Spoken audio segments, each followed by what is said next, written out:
Yeah. So that's cool. But ain't it crazy how when you're detached, you kind of like where you are now, that you start realizing, because when you're in it, you don't see it. Right. You don't see the stuff you're doing, the impact you're making, because it's very transactional for you. So it's you're going through there, but we are the- very few. But like I have conversations every day with folks that are just mind blown with stuff that you got to do. You read about it, see it on the news, but then, me and you are plugged in with what's going on in the world. Um, I still have that justice or that the crime, the police side, and I'm always kind of on the judicial side, and a lot of that comes through my wife, and then I have friends, through school and athletics that don't have any fingerprints of public safety around them whatsoever, and they graduated school, they went to college, they come out, they're an accountant, they work at a bank or whatever, and they've never experienced what you do. So they're just absolutely moved by the things that Billy got to do or Jeff got to do. Yeah, I see that in my other part-time endeavor that I do. And one day I was talking about this. I was talking to a guy, and he was from he was actually staying here with his elderly mother, and he was helping out. But he lived in Texas, and he worked for an IT company out there. And he asked me what I did, and I told him about the podcast and stuff like that. And hopefully he's watching, because I gave him the address and everything. It's been about a month ago, so. But you know, he said, really, in that one sentence, that I do this podcast with you turned into like a 45-minute conversation. Well, how do you do that? Are you both in the same room, or what? Just and this was an IT guy, but Yeah. he was just fascinated by what we do and how we do it. And then he'd ask me what my career was, and he in the past time. So I do have some good news tonight. You always ask me what Yep. good news we have. So Yep, man. let's see. Today is Thursday. So on Monday, it was Monday, I renewed my National Registry Paramedic for the 18th time. Good day, man. What does that look like these days? It, You gotta take a it's test, or what? Or they ask you say ABCs, or no, check your pulse. it's just well, I can't say some stuff because I never know when the National Register might be watching. But That's right. That's right. so what it is right now is that no, you don't take a test. You have to get 60 continuing education hours that's broken out in particular categories within a 2-year time frame. And then Yeah. once you get that, you just submit those times and proof you've done it, and that's all you got to do. And for example, what it looks like. I was just reaching over here at my desk. I still haven't had, but it's this document right here, and you can see that within what they call the operations sector, you have to have 6.5 hours within that. So you got 6.5 hours, then that 60 had to be in the operations sector. So operations, what does that include? That can include, like in your world, that could include SWAT training. Maybe I went to a SWAT training somewhere. It could have included the HACCP materials. It could include emergency driving. It's basically anything that would fit in to public safety that is in public safety, but is outside the patient care realm. I got you. Now, like if you're doing, you got to have so much in cardiovascular, so much in airway maintenance, and it's broke down, but it totals up to 60 hours. So you've got to have that. So right now, what happens, and that's a 2-year recertification. So right now, basically, I am recertified through the National Registry of Paramedics out of Columbus, Ohio, and I will have 2 years to get those 60 hours of continuing education. And that always has to be done either in a live setting, or like we're doing right now. We could do it online as long as we have the ability to communicate live back and forth. And the thing, you have to be able to take a test at each one of these things. So at the end of, if you want to come on and teach, proper interviewing techniques, you could do that, and I could count it on the operation, but I would have to take some kind of quiz at the end of it, and it has to be open to the public. You just can't call me up one night and say, hey, I want to do this for you to get you 1 hour with that. It doesn't. You got to let anybody has to have access to it that's pre-registered to it. It's basically what I'm saying. So you can put that out, and but that's what you have to do now. So I got mine. I just for grins. I couldn't remember exactly what day I got it. So I actually when they sent me the results back the other day, I went in and printed my original certificate off right there. Okay. And it is stating that this was awarded to me on the 20th day of May, 1988. So that's. I think I met you in '89. That was pretty cool right there.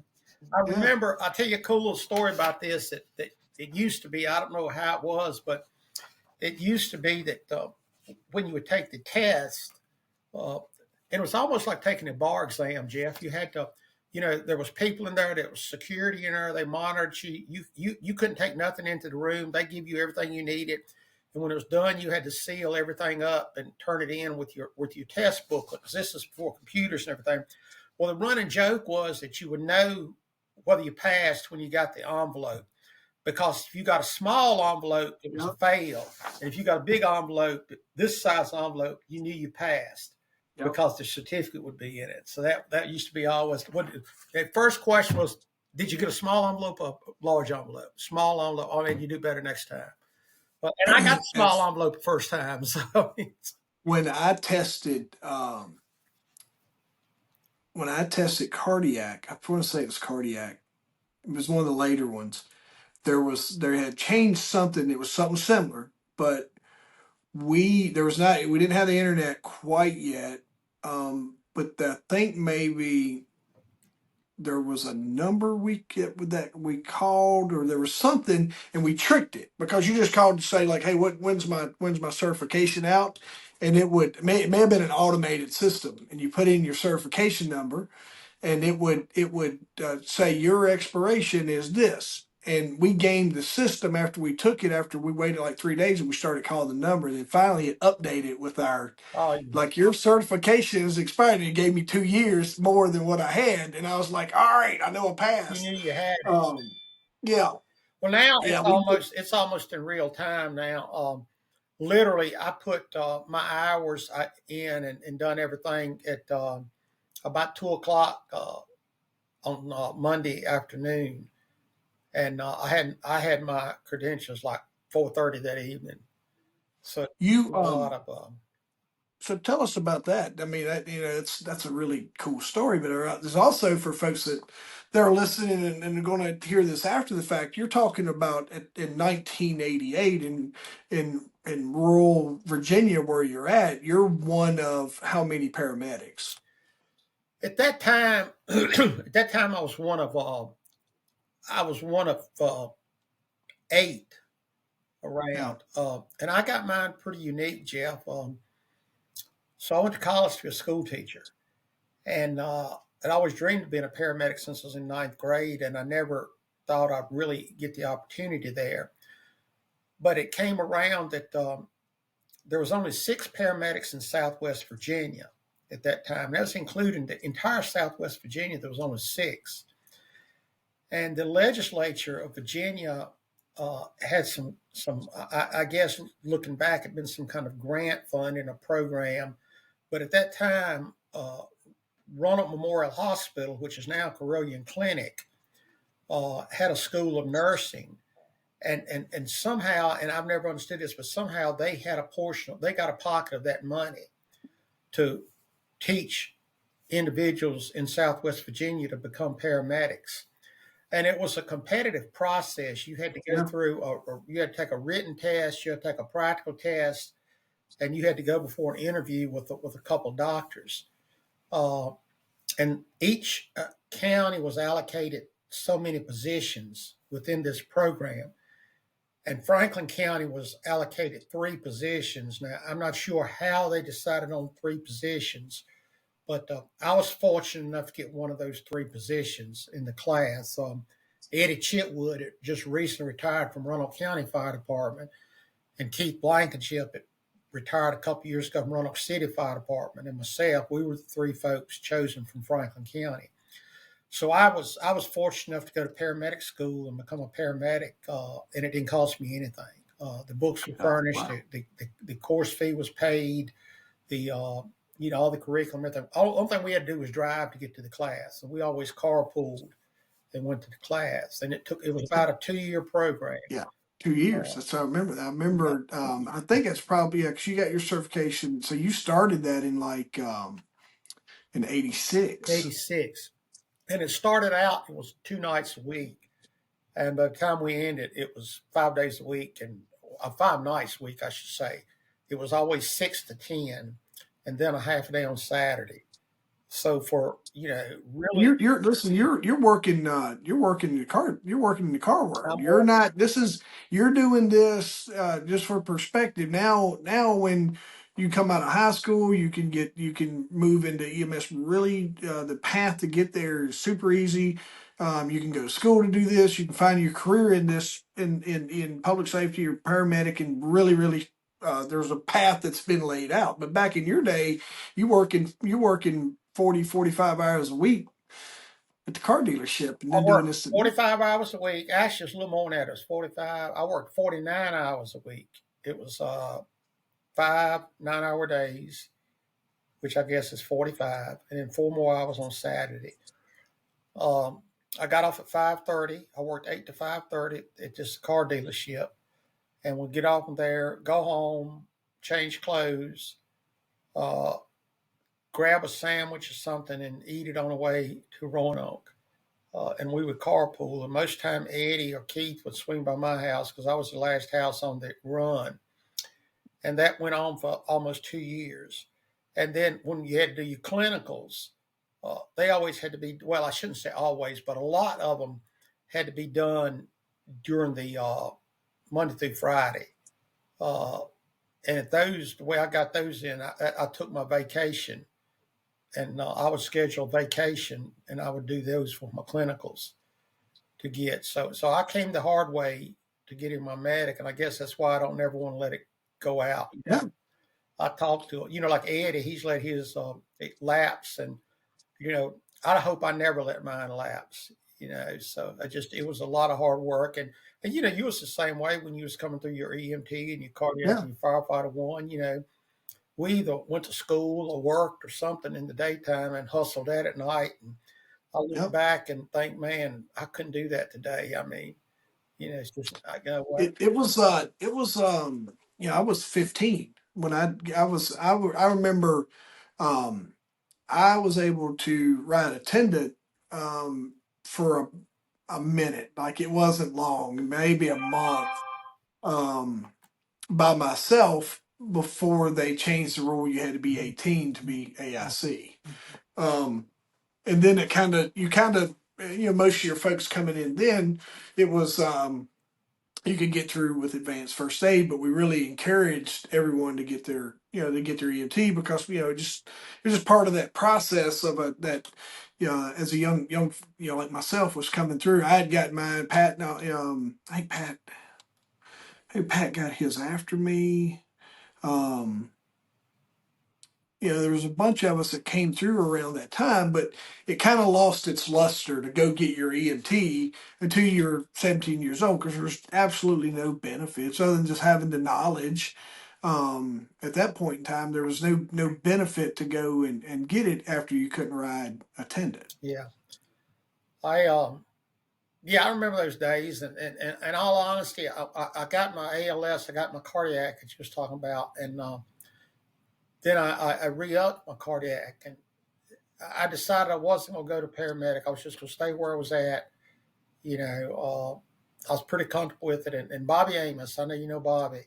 Bobby talked me out of it and told me I always regret it if I didn't do it. And so when I was able to get all the funding together through this grant program or scholarship program, whatever they called it at that time, I got it, and and I've always been proud and still proud of it. It's probably one of my Who proudest. who was the first paramedic in the county? The first paramedic in the county was Bobby Amos and Greg Alston. Yeah, that's what I They thought. were the Yeah, first two, yeah. and Um, then we came in. Well, let me back up. There was one or two that came in down at Scruggs, I believe. I believe maybe Dan DeWitt and Bob Edwards came in, and then it was I've me. always heard Bobby. I don't know the other two. I've always remembered Bobby and Greg being credited with being Yeah, some of your they were folks. the Yeah. first two, and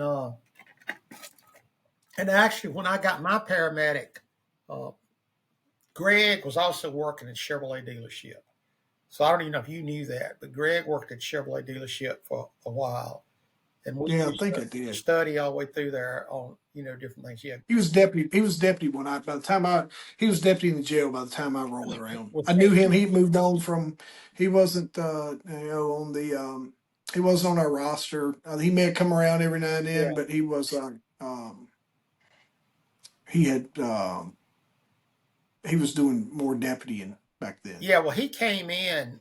Greg did, and a lot of people don't know this, but Gregson, when he left the Chevrolet dealership, he actually went to Roanoke County PD, Yep. and he worked at Roanoke County for a little while in the jail as a medic, and then was able to get on at Franklin County and worked Franklin County for in the jail for quite a few years, and then he ended up in Salem on the road, and is actually still in Salem. He retired, but then went back doing some part-time stuff over there. This is at a time when there was one main central station there in the hub that served the entire county, and then you had the Smith Mountain Lake started to build up, so there was more agencies were built, and you always had plenty. Your fire departments were always kind of existing there, but rescue squads, they were built over time. Right. I think by the time I landed, the only thing that wasn't in place would have been maybe Cool Branch and Callaway. Callaway was born after I came along. Yeah, there's been several, and you said went into an interesting point. Is that you may have seen it, but I'll put out this tip of the day now a lot on Facebook. Yeah, yeah, I see that. I was just the other day that Virginia is one of only 13 states in the nation that EMS is required in. Really? It's considered an essential service, and Virginia just got it passed 2 years ago. Prior to that, it wasn't classified as an essential service, so you did not have to have EMS. And there were several counties that did not have EMS. Giles County was one. Giles County had a private ambulance service, but there was no county EMS, no county rescue squad. Carroll County, I guess Galax and Carroll County, they had private ambulance service, but it was not required. Now, fire and police is required, and that's a unique thing too. And so fire and EMS are required, fire and police are required by the code, and there's funding streams for that. You being a law enforcement, sheriff's department has comp board money that funds a number of positions based on population. And I'm just going to throw out some numbers here. I'm sure they're not accurate, but you may get one officer of every 1,500 people, and the state's going to allocate $29,000 for that salary. Well, a lot of counties, that's all they have. But if counties decide we want one officer for every 1,000 people, and we want to raise the salary to $35,000, well, you can certainly do that. But now the county has to pick up those funds. And then with city police or town police, they get what they call 511 money, I believe is what it's called. There's another pot, just like for comp board money. I think it's called 511 money that they get. But there is a lot of people don't realize this. Well, let me stay with this. But there's no money that is dedicated for fire and EMS. Yeah. It's all pass-through money. Like you get ATL monies that when you buy fire insurance, that some people call it ATL, some people call it RTL money. It's aid to localities or return to localities. is when you buy fire insurance, uh, a percentage of that fire insurance comes back to the locality. I can say Mm, here in Franklin County, that was a little over $200,000 a year that came back. And it's it's, certain things you can spend that for. And then on the EMS side, they have it's referred to as for life money, but it's really yeah. $6.25.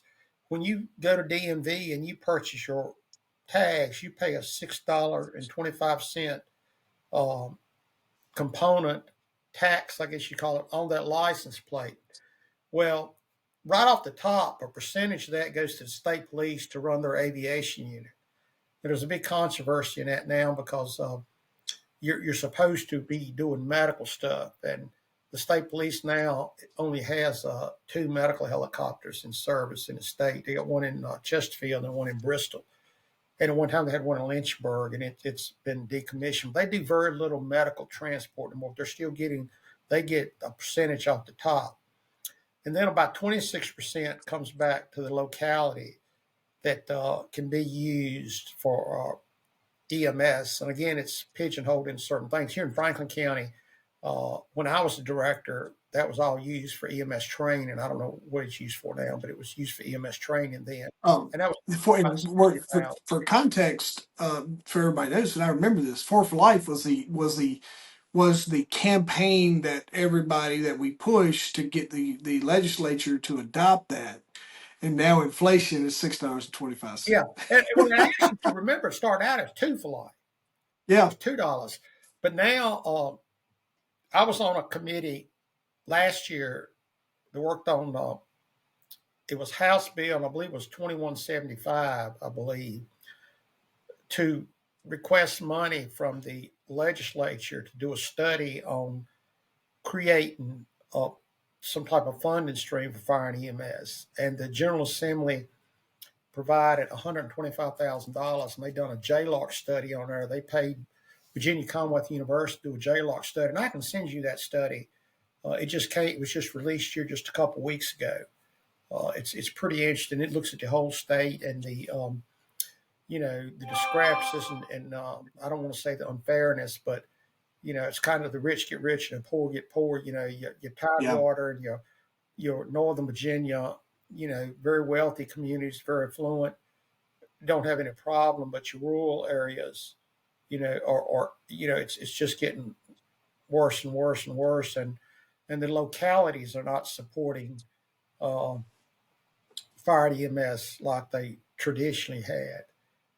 And then on the EMS side, let's take it from the fire side. Fire side, there's some billing generated from fire alarms but you get one or maybe two. But if it becomes repetitive and kind of deemed abusive, you start becoming billed, and that's a pretty significant tab. And then, is there any other ways that the fire department bills, or that, like in your experience, is there any other areas where they bill for service? Well, up until January 1st of 2024, I'm sorry, up until January 1st, 2024, the only things that fire service in Franklin County billed for was, like you said, alarms, and also for hazardous material responses. Yeah, that's And helps. in January of 2024, we were able to begin billing for fire inspections Yeah. and also for certain permitting processes. Like, for example, if you wanted to hold a 4th of July event at Franklin County High School, and you were going to shoot fireworks, and you went through all the certifications to do that, and you had certified shooters come in. Well, in the past, we'd have just gave you a permit. It was just a piece of paper we gave you that really didn't really mean anything. It just gave you a warm, fuzzy feeling. But now in January of 2024, now there's a fee attached to that. You got to pay for that permit. But now it has teeth because the county actually has a fire marshal that will inspect that before and inspect it during the event to make sure that you are complying with, whatever that permit says. And there's about 10 or 20 of those permits now. And they range anywhere from maybe, I'd have to go back and look, they range from like $25 to like $100. Yeah. It doesn't generate a whole lot of revenue, and it wasn't really designed to be a revenue generating thing, because we know, you're not. I mean, when I say not, I guess it's relative. You're gonna get $10,000 or $20,000 a year, but right now, starting pay in Franklin County for a firefighter paramedic is $54,000. So you're not going to get enough to even pay a third of the salary there. But the real reason is it was a safety thing to make sure that the county knew everything that was going on, when it was going on, and to be involved in that. Now, the flip side of that, Jeff, is if you don't get that permit and then you do something, there's major fines attached to that. There's some big money there. There's some big money coming in there. So you got, all right, so just for perspective, those are generating. Then outside of that, folks, most of the fire departments in our area are going to be whatever the county throws into the kitty, and then they still do fundraising for volunteering.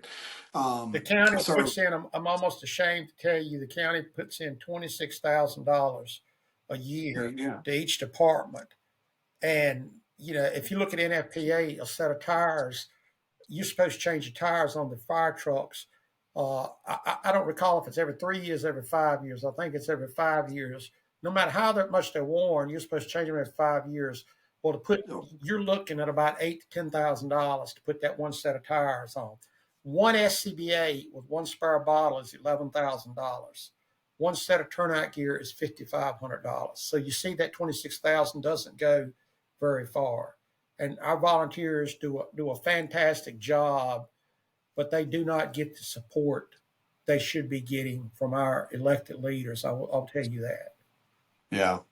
There's always been a disconnect there, and then those I remember those arguments. I think you was in there that day. Remember, I had to go to the board meeting, and you're like, "What are you doing in here?" And I'm like, I left here. What did I say, 15 years ago, and y'all was talking about county pay plan and how to argue over buying a fire truck. And I said, 15 years later, I walk in, y'all picked up the conversation right where I left off. It's like watching a soap opera. I retired. My official retire date was April the 1st, but the last day I actually worked was March the 1st. But the way the Virginia retirement system is set up, you have to retire on the 1st, and if you work a day in that month, you have to retire the next month. So I worked March the 1st, so I couldn't officially retire till April the 1st. Well, this Tuesday was the first time I had been back to a board meeting, and I swear it was just like I never missed one. Never missed one. Yeah. It was just, and I'm sure you could come back today and it's going to be same old. A lot of. And then your volunteers, and the volunteering, this hasn't changed. This is where I'm kind of telling everyone, like, Billy's been around since 1988. A lot of this stuff hasn't changed. We've evolved. But on the rescue side was almost everyone was self-funded through donations, fundraisers, pitcher drives. I remember doing those, car washes, whatever that might be. And then they have a couple significant events. We got into the money giveaways that generated, some good one-time money. So you weren't trying to do this stuff all the time, because you burn people out on that. But then you brought in billing, and then EMS billing. Was that something that you ushered in, or that was under your watch, if I remember it right? We started that after you became paid. Yeah, it came in 2006. It was actually one of my heroes, Chris Slimp, who's chief up in Wytheville now for Wytheville Fire and Rescue, is actually the one that pushed that through. But that does generate. The last year I worked, it generated about $1.5 million a year. But Jeff, the big driving cost is. So I began volunteering in EMS in 1980. The first year I was there, the local agency purchased 2 ambulances that year for $40,000. They paid $40,000 for both ambulances. You can't buy a stretcher now for $40,000. If you get the stretcher and a power load system, it's $47,000. An ambulance right now will cost you anywhere between about $320 and $450. Why is that? Thousands. I mean, but, right, so perspective again, back in our day or my day, you were talking about a 2500 series, 250 series Ford or Chevy, and they built a box on the back of it.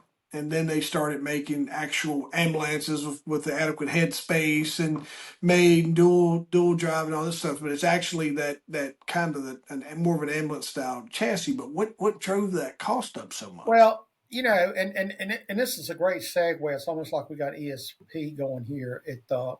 I think the real driving factor. So with anything else, there's an escalation each year, but you're looking at typically 2 to 3%. Most vendors raise the price 2 to 3% each year.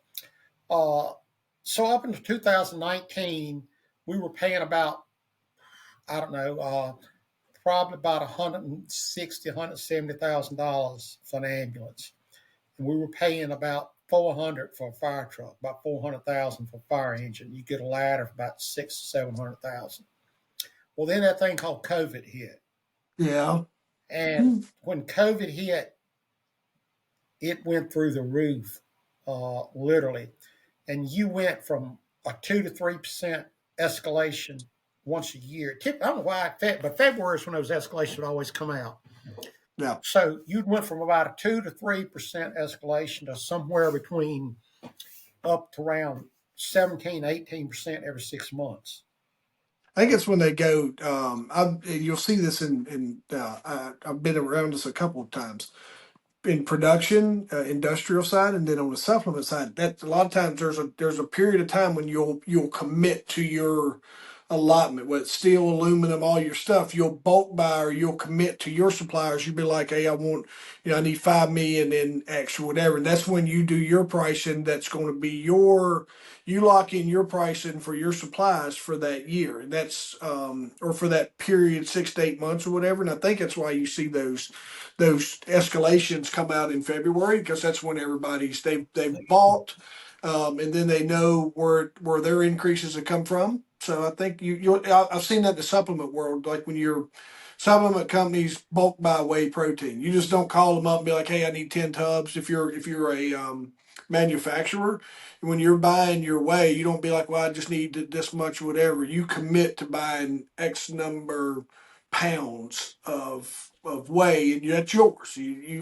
Ever how long you got this amount of time to use it, but that's yours. So um, that's why you'll see price and fluctuations in the supplement world. Just being a gym owner, I learned about that, but you'll see that based on buying times for whey.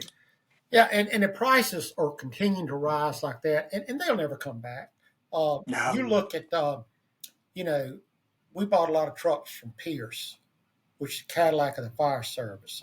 That's the Mac Daddy of the fire service, and you know, they would make about you know 200-300 fire trucks a year. Well, the last time I talked to one of the sales guys, they were doing like 2,000. And they had to get like 2,000 orders to be backed up. So they done opened up a whole new plant, and they just couldn't get the parts. Now it used to be you could order a fire truck in 6 to 9 months, it would be here. Now you order a fire truck, it's about 400 months delivery time on it. I left So March 1st. I left March 1st of 2024. I had ordered a truck 12 months before that, and that truck has not been delivered yet. And some companies, I run into this from my manufacturing clients. Some suppliers, they chose not to, like they trimmed their when their staff turned over due to COVID. Like if they were running if they had 3 lines going and their staff cut down to where they end up with 1 line, they decided they were not they work off of that crew they have. They didn't try to hire people in to offset that to get back to the volume that they were before. Um, they trim back, and just like what you're saying, what used to take 4 to 6 weeks to get out became 6 to 12 months. it And 12 months at this time of year, it's easily a year lead time on some of the folks I work with. It's better now, but that for the last up until 2 years ago at least, and maybe even last year, that was the norm, was very, very long lead times because folks just weren't there's a lot of that was placed at the access to the labor that people weren't working, that maybe the government was still, um, paying folks to stay at home. That created. That's kind of what we was going to talk about tonight. Yeah. Let me get there. Let me tell what was on my mind. I want to tell you what was on my brain.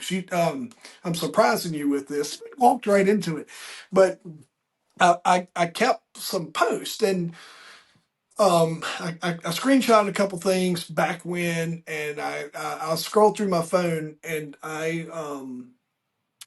some of the tweets or whatever significant posts that affected me because we're at the 5 year anniversary of basically that COVID response, and this week, March the 20th an anniversary date of. And I'll read this to you. Well, heck, I can share it with you. I'll show you. I'll show you what I posted, and then you can.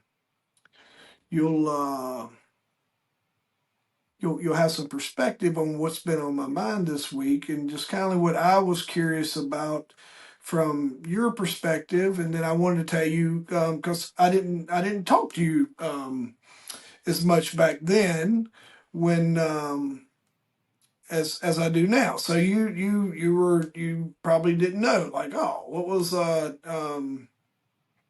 I didn't know this was going on in Jeff's world. So I was working in fitness, and I was working in fitness and was kind of in the ownership role of a gym, making my way into that. I made plans to kind of buy my own Fit Body franchise. And right here, 5 years ago on the 20th, was a tweet that was put up by our then governor. And it's I just issued an emergency order with the Department of Health Commissioner to enforce Virginia's statewide ban of more than 10 patrons in restaurants, theaters, and fitness centers. Please use common sense. If you don't, or if you were considering ignoring this limit, don't.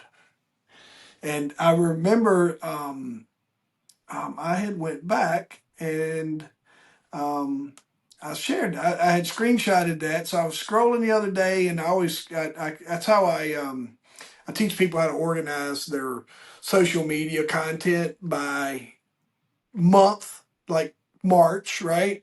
And then inside that folder, you go 25, 24, 23, 22, whatever, because your content, when you get into your months, it's very reusable.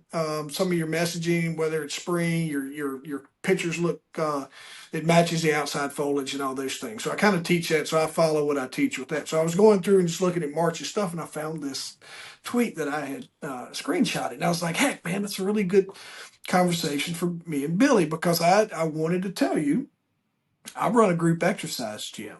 Group exercise, we're used to having 30, 35 people in the class. You check in, you schedule your class, you come in. So in any given day in our gym, I might have 3 people in the class. I might have 30. I programmed for 32 to if it was a Saturday, I could easily run 40. We've done bigger groups because I'd split them up. We do some outside work and different things. But I'm not talking about limiting me to 10 people was tough. And so here's the noise that's coming into this. I want to kind of tell you where I was. So at this point in time is there the uncertainty of, man, if I get around Billy, I might have something I'm gonna give him. That's kind of the noise that's being told. It's like, hey man, people, this is not good. Da da da. There's a lot of uncertainty, and so in the fitness world, um, when this starts happening, is fitness is a discretionary income thing. So people start dropping. So our membership is already dropping, and the ones that are still there that are like, as long as you're open and I can come, I'm gonna keep paying. And that was our, you know. Um, that was kind of our crutch that we was leaning on, like, hey, we're not closed, we're not closing. I had friends that were gym owners that were making way more in revenue, that were like, oh, we're gonna do the right thing and close. And I'm like, man, I wish I wouldn't do that. That because no one knew what we know now. So they're in their world, they're like, hey, we're doing the right thing. We're just going to shut down and make it safe for everyone and all this stuff. And this is before PPP. This is before any kind of funding that's been released. And so we're just kind of navigating the uncertainty of these times. So me, I'll tell you, I'll take a step further. Me, with my public safety background, and always contingency. I've got a plan for a plan. There's no, the mission has to go on. There's no, hey, the mission failed. It's work best case, average, and worst case scenario, but we're going to get through it. So we pivoted and we started social distancing. We started putting weights out. If you came into our gym, we took tape and blue painter's tape, and we made boxes on the floor. So you would come in and you'd be like, you would come in to work out, and I would say, all right, grab a box. And so inside that box was all the weights you would need to do that day's workout based on kind of where you were level wise, ball if you needed it. And then I had bought extra hand sanitizers and sprays. So we had put a system in place to where we could still run about, in their one facility, I could put probably about 20 folks in there comfortably. Nobody's on top of each other. And then I would control the door of getting kind of just so you're not in each other's face, right? That was kind of our thing, was we got into that. So here we are um, on this thing of now the government has stepped in and said you can't. So it creates this now it's like who we consider our subject matter experts are stepping in, and now it creates this, oh crap, this stuff is for real. The government's limiting our how many people can be in there, and it's kind of a strong worded text about if you were considering ignoring this limit, don't. So it's like, it's, hey man, and our governor at the time was also a pediatrician, and I'm one of those guys that's like, man, I've always looked up to doctors, and if you had an education, I was always raised like I valued your opinion mattered just because of your title. And man, so that's kind of where I'm at, and we're all navigating the right thing. So I was curious. That's the business side, and that's what. So what was a decent revenue? It drops. And when your revenue drops in your business, you can't pay your bills. And so one of the first couple phone calls we had to get ahead of was calling landlords and saying, hey man, we don't, around this time, it's like, hey man, we're not, our members are leaving. There's always uncertainty. They're like, we got to pay rent. We're like, well, look, we can't pay what we ain't got. It took a little bit, but then they started having to absorb it as well. So all the, like in our world, and the thing I think that I always kind of lean into with this as well is it became one of those things to where they started using the word, and as your week goes on this week, they started talking about essential businesses.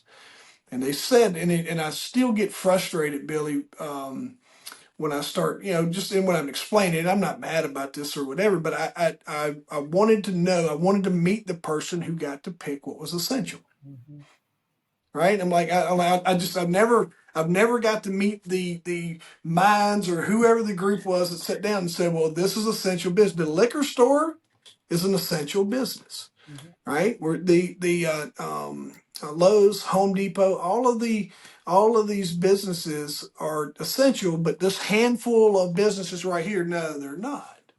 So I've always about that. I stuck that in the back of my head. It kind of lives there, and that's a lesson that I learned, is that somewhere along the lines, because I don't mind telling you, Billy, my business was very, very essential to me and my family, and to my partners that I worked with back then. And then it's very essential in my world that you come in and work out, and that you're looking after you and you take care of yourself, and then you get around experts and positive people and people that can help you learn how to work out, move, and squat and do the things that you may or may not know how to do in a controlled environment that is safe and fun and all those things, right? And I believe in the power of fitness because I know the benefits that I've experienced from it. And I see the essential and how important physical fitness is in our everyday life. You've had a heart attack, right? Probably you're one of the fittest guys. Like when you look at Billy, I'm like, Billy walks, he's all the things, but still though, right?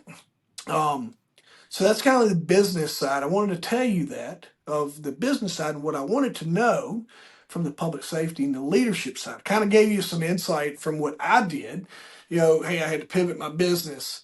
And we're not totally shut down yet to where we're having to go to online programming, but we're kind of starting, we're forecasting that and we're moving in that direction to where at this point in time, when they limit us to 10 people, I probably have a laptop. We had computers in our gym. I probably have Zooming our sessions, and people are joining us at home. I'm posting the workout inside that group. So I'm probably doing that as well, trying to keep as many members as I can engaged in what we're doing.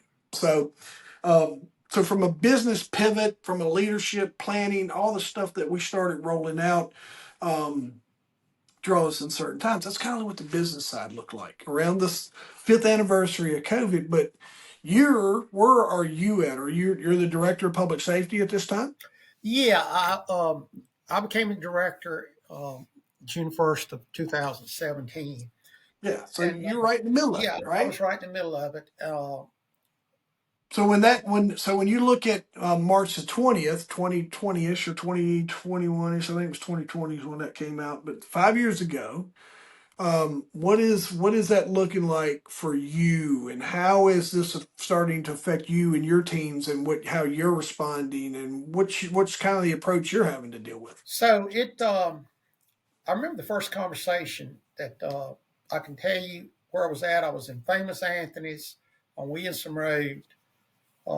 We used to have this Roanoke Valley Chiefs Association. It was Franklin County, Roanoke County, Botetourt, and the surrounding metro area, and we would meet like once every 3 months. I remember one of the chiefs is because when COVID first came out, I don't know if you remember, but they didn't call it COVID; they called it the coronavirus.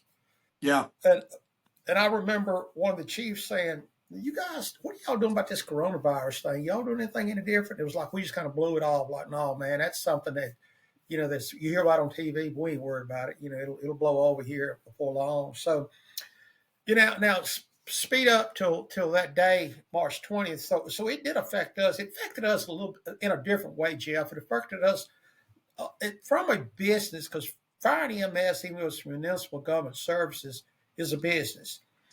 Now, on a positive light, I will say that you were affected financially in a negative impact. We were affected positively.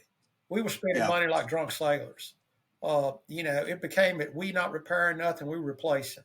And it got to a point where that, if you needed to buy, 10 widgets instead of having to go to the board of supervisors, you just went and bought 10 widgets. We didn't worry about the cost because, the government started sending down, I remember, kind of the first email we got says, "Hey, next week y'all are getting $9 million. Then we could figure that out. It was $17 million. But on the other side of that is, you talk about where it affected you business wise. Where it affected us the most was that our call volume increased dramatically. Yeah. And the way we did business changed dramatically. One of the old, phrases we used to use, and I'm sure you've heard it. It was you call, we haul. Yeah. You know, 24 24 hours. hour service. You call, we haul. But then got where when COVID came out, it wasn't like that. If you call 911, unless you met certain criteria, we didn't haul. Yeah. So we would actually come to your house, and maybe under some circumstances would not go to your house. A lot of times a supervisor would call you back and say, "Hey, can you tell us what's going on?" And if you didn't have a life threat, then you were basically told to go to your family doctor because we're not coming. So that was something new to any of to I never heard of anything like that. Never done nothing like Yeah. that. And Absolutely that was not. just the rule of the hour. Next hour it may be a new set of rules. So that affected us a lot. The other thing that affected us a lot was you got to remember that the people that were working on those ambulances were scared Yeah. because we were getting the call to the patient that's running a fever, that's not feeling well, that may have COVID or maybe has been diagnosed with COVID. You don't know how many times we had it was a code, and if that call went out, it was diagnosed as C plus. So we would get a call, say something to the effect, got a 65-year-old male complaining of shortness of breath. Be advised, patient is C plus. Well, that meant that patient was either being treated for or had been diagnosed with COVID. Well, we couldn't stay outside that 6-foot box. We had to go. We had to go in that house, and we had to bring that patient out and put him in the back of that ambulance and ride 12 inches from him. And that ride may be a mile, or it might have been 30 miles, depending on what hospital you was taking them to. And of course, staff was wearing their PPE, but they're still, in the back of your mind is this PPE really going to work, or is this PPE going to malfunction, or so it became where it was really stressful on our folks that were working. Well, then you started getting your providers started getting sick, whether it was COVID or not. If they had a fever or they had shortness of breath, then they was out of work 14 days, no questions asked. No questions asked. And so that's when you have a skeletal staff, man, it's really tight and you're cutting down. Well, then unfortunately, there's always a couple bad apples in the bunch. In my locality, they decided, and I've never agreed with this. I see where it was probably the compassionate thing to do, but if I'd have been in a position to make that decision, I would not have made it that way. And then it came up where, okay, if you've got COVID symptoms, you've got to stay home for 14 days, but we're going to pay you for that 14 days, and we're not going to make you take your time off. Yeah. And it's like, oh my God, cool. All of a sudden, I got a fever. So we had using the system. They did that. They did that on to interrupt you for a second, just to bring everybody in to speak. That started. We all remember that. That started crossing into private sector. Like you couldn't, if you had an employee that said they had COVID, you couldn't. There was no. You just had to work with it, and you had to continue to pay them. There was no. You couldn't exit anybody, so they could, and there was no way to. We do differently now, but there was no way to back check that. Not to say that people were. We know that people were taking advantage of it because that's just people. Absolutely. But not everybody, right? Not everybody, but we know that people were. I had some people that worked the entire time, never complained, and I had a couple workers, I swear I bet they had COVID 30 times, because it was always calling out, hey, come work 2 days and get it. And I get it, but I never really understood why this was really. I get it that the COVID was out there, but let's just say that right now there's a big talk about the measles going on in Texas, some in Virginia. Well, if we'd had a measles outbreak, I'd have had to take my sick time, and I'd have still got paid, but I had to take my sick time. If I had TB, I still had to take. All these are contagious diseases, but I never understood what was different about that. And I don't think that was a Virginia thing. That was just a nationwide thing. But that put us not only in a response, because there was times we didn't have trucks to go out, or you had to wait. We had to put you in line because we just didn't have people working, and the ones that were working wanted a tremendous amount of stress because, am I going to take this to my house and my family, or am I going to get it? And we implemented a policy there for a while that you couldn't wear a uniform home. You had to come in street clothes and change. Remember that? Y'all were washing. Y'all were trying to do. Y'all were doing washing stuff in the shop so you wouldn't cross contaminating clothes at home. And all right, so if you fast forward, that was. If you go, we'll get into it in a couple of weeks. We'll retouch on this just to update people on where we were. But I remember after we got back open post July, we're starting to, like for me, I'm one of these, I'm fortunate enough, you guys, I was kind of raised in this way, just like things have to make sense to me.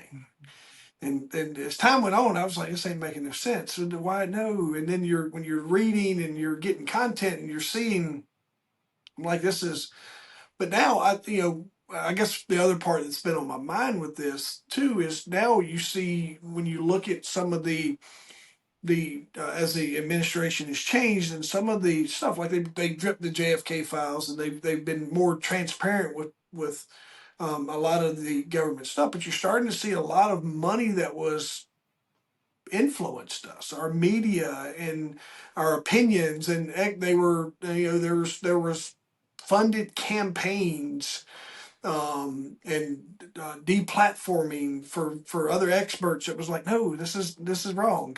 People that had scientific information as well, but it didn't.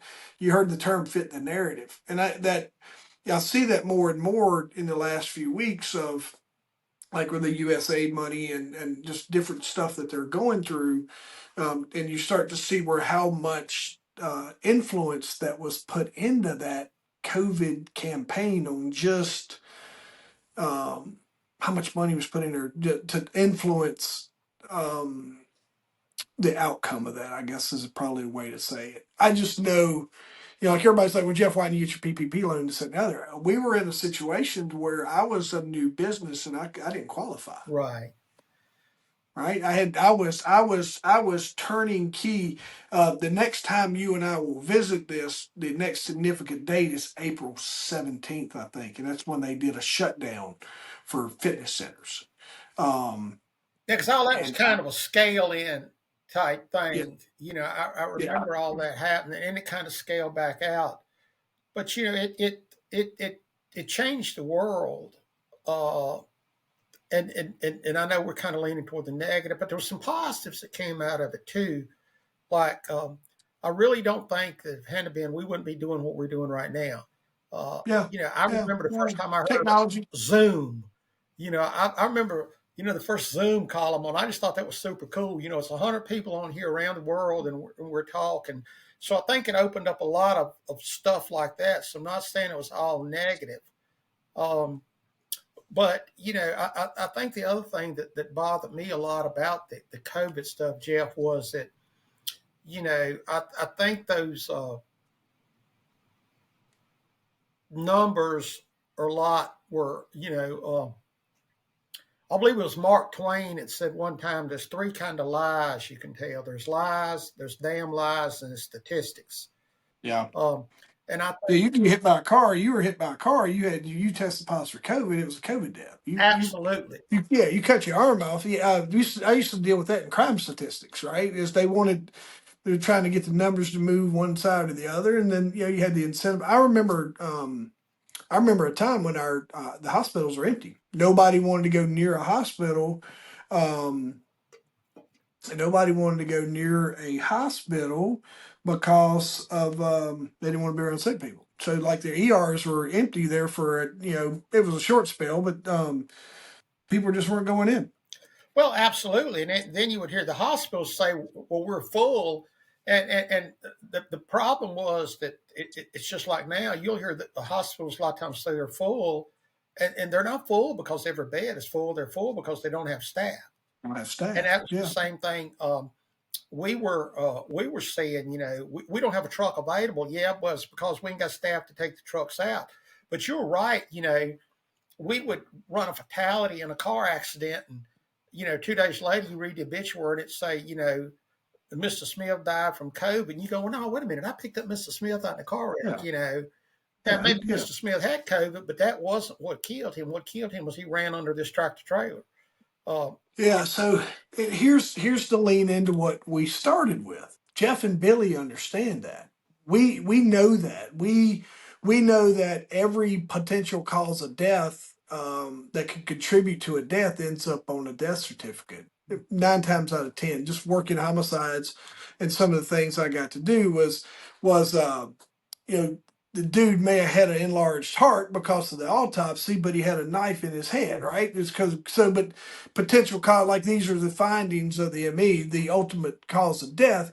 But when they put that stuff out, and that's some of the other stuff I see was we started getting a lot of there was a lot of orders, but the order was not in there. There was a lot of persuasion. There was a lot of heavy-handedness.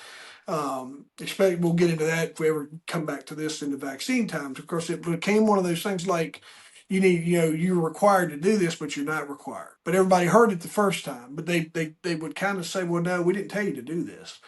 Um, But you were there shamed was, into doing it. You were shamed into yeah, to doing it, and I think they attach stuff. Because I'll be straight up honest with you, I got the vaccine, but the reason I got it was because I enjoy traveling, and yeah. and I fly quite a bit, and I could see the writing on the wall that no, you're not telling me I got to get the vaccine, but you're telling me I can't fly without it, or making I can't making ride you the bus without miserable, it. So making you miserable, so you will do what they want you to do. Basically taking away what would be our base, your freedoms yeah, that we see by restricting your movements, making you just miserable. Like for me, it's the same thing in the business is when I was like, if this is the key for me to get my business back and get my members back in the door and all those things, like bring it on. Like I just need this to be over. I think that was something that was a really good, easy moment to capitalize for them. That's way off. I don't want to jump into that. I want to kind of broach into just a little bit of that each week to kind of let you maybe know as 5 years ago, this is where my business right, was. yeah, Just to let, and why it's important is I want people to understand that business interruptions are going to happen. Business interruptions. If you're in a brick and mortar business, your Wi-Fi is going to go down. Just guaranteed. I can tell you, I've switched over to fiber. I've had backups. I've had hotspots. Um, I've been able to get down. We had a businessman to where if it went down within, I had the crew trained up. 5 minutes we were running off phase. We were on second phase, running off a generator, and all of our stuff was back online within about 5 minutes. And that's if the kid was tied up. I had my buddy Kenny Oberman. He would he was like, I got you covered, Jeff Bro. That's what he would say. He's like, if you tell me the juice goes off, man, we'll be, but so he had me back online in a matter of minutes. But I planned for that stuff. I could but cost Billy of buying in your background. So I'm always, I guess what I'm kind of saying is like, and it's the the folks that didn't know what we do, and they were heavily influenced. And there's a point in time when we'll get into that as time goes on. But I was really curious about where you were, what the department looked like, and what uncertainty that it created for you and those leadership shifts that you're having to make as a leader and you're the director of public safety, and that carries a lot of authority in Virginia in the county that you work in. So you're having to make some decisions for the greater good, with everybody in mind, not only your team, the county, the citizens. You're probably being leaned on because you're one of the more experienced people from the state side, and you're reporting back what you're seeing type stuff. So that was kind of like what was on my mind this week to talk to you about the things that you learned. And if you had to go back to that 5 year from this week of March, this 5 year point in time again, I know I don't, it's easy. It's, hindsight's always easy for me, but I would be like, hey man, this we've been through this before. Don't, I understand this uncertainty. We're going to do the right thing. Don't be in each other's faces, but don't close my buddy's restaurant and tell him he's got to have outdoor dining and have him, what he does is go buy a tent that basically you end up having indoor dining, but you're sitting outside. mm-hmm. It absolutely makes no sense to me. Um, Yeah. If I had to do it different, if I had to do that again, it would definitely be done differently. um, In a lot of ways. And like I said, we had some pauses, but I think too that I've really enjoyed our dialogue tonight because I think that it shows how that the municipal government, fire, EMS, public safety, law enforcement world can transpose right over to the business model too, because yeah. we were both going through the same thing, maybe different. You were worried about, getting staff in for my customers. I was worried about getting staff in to run these calls, but we also had Yep. to worry about getting staff. And you had people dropping out because they didn't want to come to the gym. I had people wanting to stay home because they didn't want to get exposed. So I think there's certainly a crosswalk there within that. That There was no. Here's the other thing: is the experts that I would lean on had no clear answers. absolutely, and the Right? answers what they did give you change from day to day. You Yeah. know, in my Yep. position, I was the expert for the county, Yep. and I ain't never been through anything like this, and I'm giving you what best practices are. I used to tell people I'm giving you the best practices for 8:17 Eastern Standard Time on Thursday night. Now at 8:20, you may call me and it'll be a whole new set because there wasn't a book I could pull off the shelf. You know, if a tornado comes through, I can pull a book off the shelf, tells me what to do during a tornado. I didn't know what to do in this right here. You just had to go back to, all right, it's a contagious disease. We don't really sure at this time if it's airborne or bloodborne. We did find out it's particle, borne. So here's how we would, let's treat it like we're treating tuberculosis. Let's treat it like we're handling meningitis.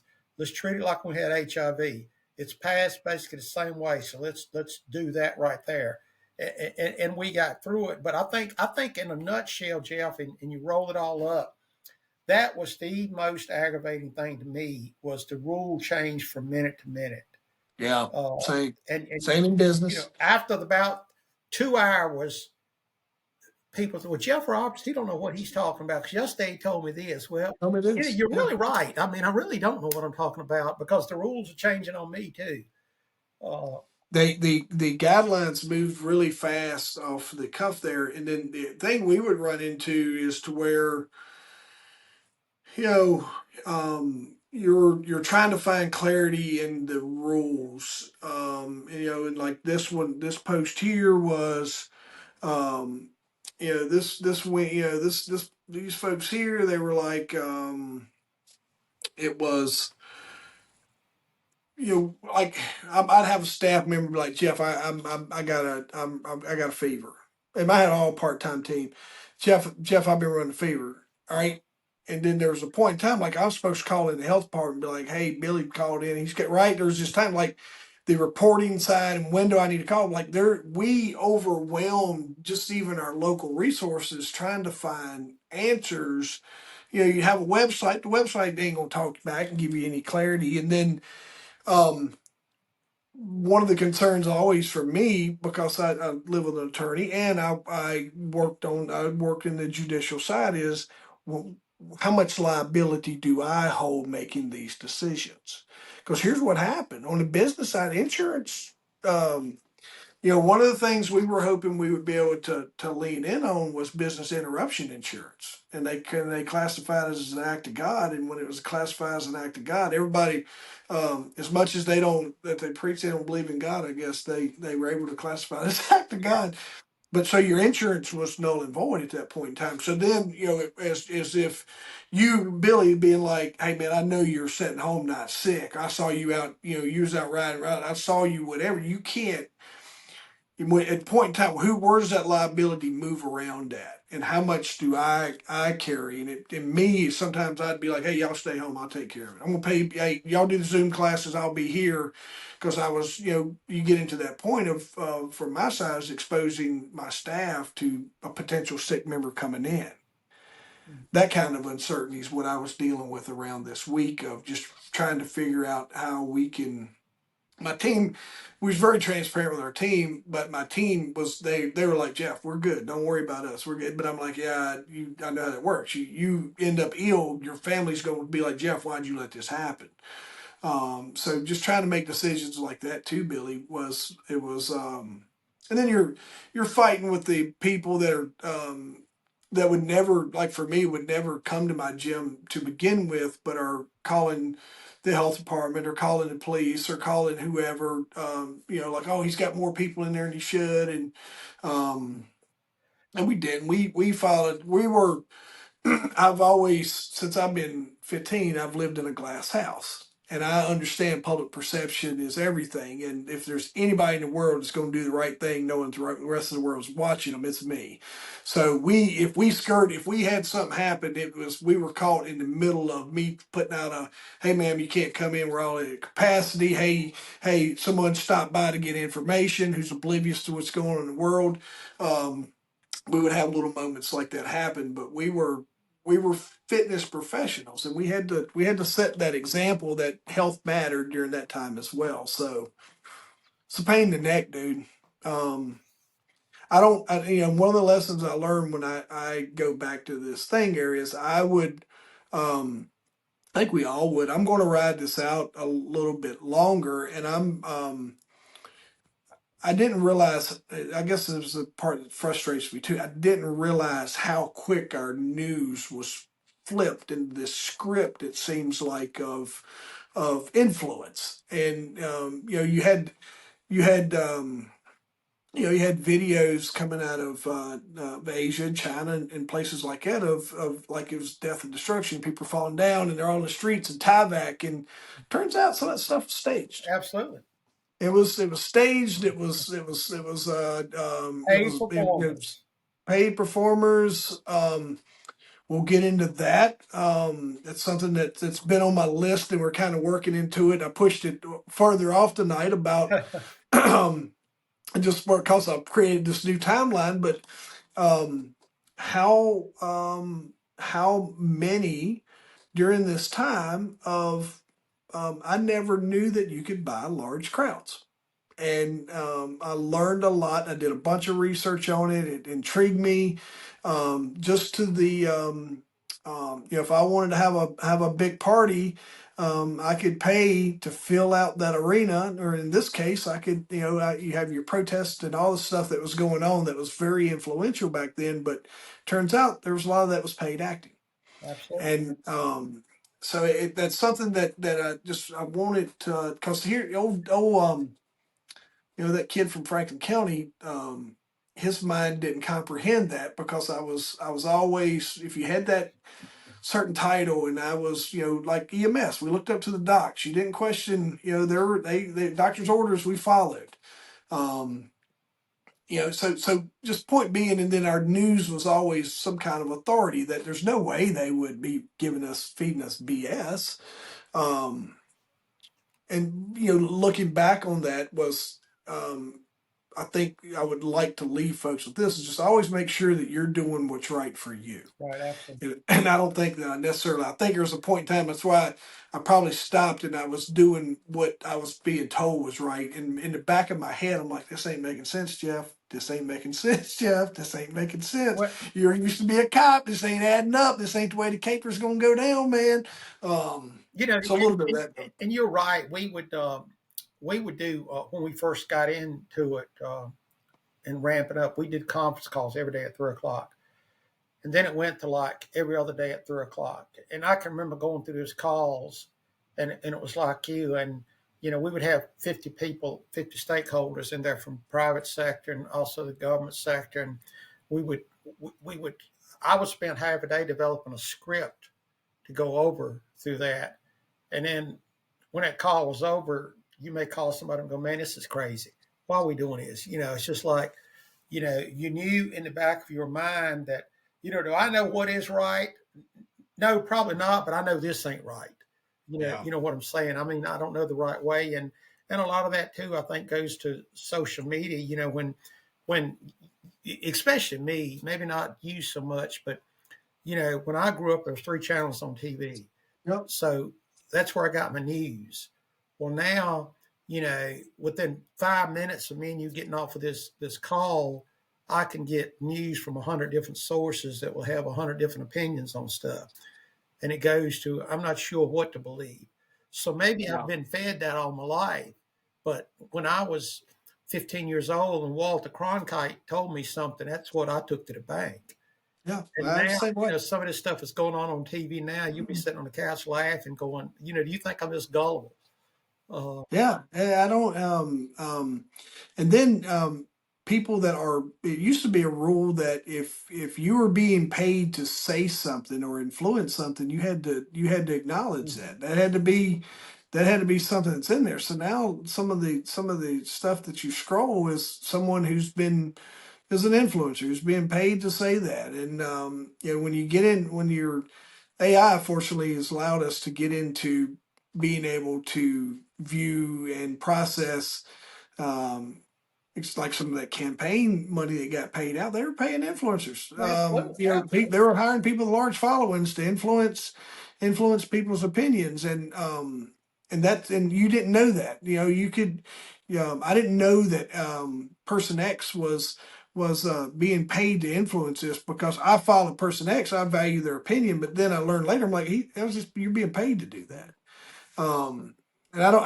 I think I really hope that we get back to where those influencers, and that's still on the books. I'm not sure how that just got jumped over like it did, and why everybody disregards that now. And maybe they found a loophole in it, or maybe they changed it. I don't think they did, but just seems like that. I just remember there a couple years ago that was a big deal because there was some people that was endorsing certain things, and that's something else, Billy. but you had to put on there this endorsement Yeah, paid by, or I'm a yeah, paid actor or whatever. yeah. But I guess when it gets so Um, big, you just can't, uh, maybe monitor that or whatever. as any, I see real quick before we jump. You got any events coming up that you're doing? You got any new projects that you're working on? Yeah, working on a project coming up here probably within the towards the end of April on some bloodborne pathogens for a business. Working on that for about 80 people. Uh, That's good. Talking to I'm not sure if we had talked conversation a while back, but working with Virginia Beach General Hospital and Portsmouth Naval Hospital on some potential trainings down there. Nothing in concrete, but just at the general discussions right now. Finishing up some stuff for Patrick County. Got some other stuffs on the books on down, towards the end of the year with some repeat customers. But everything is going good. I want to get with you sometime offline and kind of wrap up the small business. What is it? Small business, women's and minorities Yeah, your SWAM type certification. thing. Yeah, we'll do that for your government Yeah, contracting. Yeah, we can. jump through that Yeah, right there. And I'm working on, of course, I'm working on the media thing, but also working on. Shoot, lost my train of thought now. Shoot, the cut sheet with like like 3 or 4 specialties, kind of like the cut sheet example yeah, you sent me yeah. to get Little out media on kit. email Yeah, list. good. And I think I'm getting a grasp of some of the social media stuff better now, and just trying to balance on, uh, what's enough, what's too much, and how to stay focused. I think that's one of my biggest things is, and I'm getting better at it. Is to, yep, I can teach you 20 things, but I want to be really good at 4 things Yeah, yeah, and yeah. That's a kind of big deal. concentrate on those. And I'm like I said, I'm working it into the business end, like that we've talked about, and I'm sure we'll talk about that some offline. So I'm sure our listeners. Yes, absolutely. But you bring out some good points. In Virginia, if you're a Virginia business, um, small woman and minority, especially if you're going to get into government contracting, it's a great designation to have. Part of I can't remember the exact number, but it's significant. I think maybe 70% of set asides from government contracting is designated for small woman and minority owned businesses, and getting that designation um, is something that is not that big of a lift. I've helped folks navigate that, and it comes in handy like with the stuff that Billy's doing, where it might be a state agency that needs this type of training, makes it easy for them to reach in and connect with Billy. They'll put a bid out, or sometimes if it's less than what their threshold is, and a lot of times that's $10,000, is they're able to contract directly with Billy. So just presence inside of those bidding systems is a big deal, and then presence inside of that SWAM system is a big deal. And then um, remember, just keep, dude, like, do a little something every day on your business. Go to bed knowing the first 3 things you're going to do the next day. When you get up, so that way when you wake up, you're waking up with a clear vision of these are the 3 things I got to get done in my business before I can do anything else, and that'll help set your kind of just help your pace and as you go there. But you're doing good. Your messaging. The other thing on your messaging, Billy, you can take some of that and dump into AI, and it'll help you craft a little clearer, engaging type voice. So don't, because it's hard. Because here's why. You've been used to writing EMS reports, and there's a little bit of medical shorthand that we get to use in that, and you get to abbreviate and you're direct and all those things. And so when you're finding this new voice, like what you've been doing in social media, Chat GBT or Gemini, whatever platform you want to use, is good about coming alongside you, taking what your jargon is, Billy, because you understand. I understand all the stuff you tell me because I know the business. But it'll AI will take Billy jargon, and here's the cool thing for it'll take old South talking hillbilly Jeff's and jargon, and it'll help craft a message that everybody can understand. Awesome. Yeah, I played around with Chat GPT some, Yeah. especially with letters and playing around on a free account and everything. But we're getting there. We're getting there, and I appreciate man. your help. You ain't trying, man. You doing, and I'm glad we got to touch on that COVID thing tonight. I want you to pick you pick out in 2 weeks on what you want to talk on. I've been kind of controlling the conversations, and then if we got a couple guests, you mentioned Chris Limp, your hero. He'll listen to this at some point in Yeah, time. he's Maybe we probably can come on. watching. He may be watching tonight. He's probably tuned in. He's one of some of the millions that's in tuning in online. So And he we need might to join us. remind people that we are live. Yeah. I'm sitting in my home office, Jeff's sitting in his, and you guys can send in questions, and we will answer them like that. And if you want to do something offline, my email is wferguson62@gmail.com. So feel free to email me.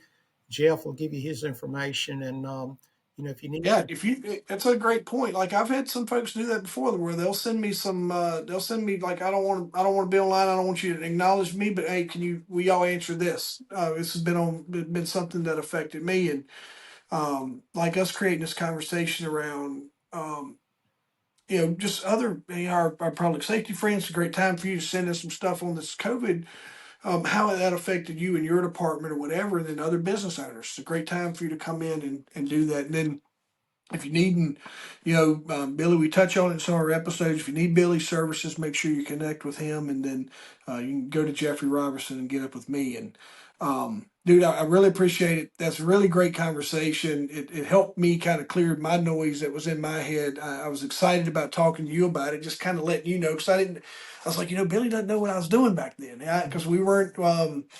I didn't talk to you as much as we do now because you were on the job and I wasn't. I was in a different spot. And but just for a lot of folks, there's a lot of unknowns that with me and where I was that I wanted to kind of point out to you because it's very relevant to the business part of our conversation, dude. Sounds wonderful, man. I appreciate it. And I have really enjoyed this hour. Flew by, I'll tell you. Yeah, I know. Yeah, we're kind of over. All right, brother. Good seeing y'all. Thank y'all for tuning in.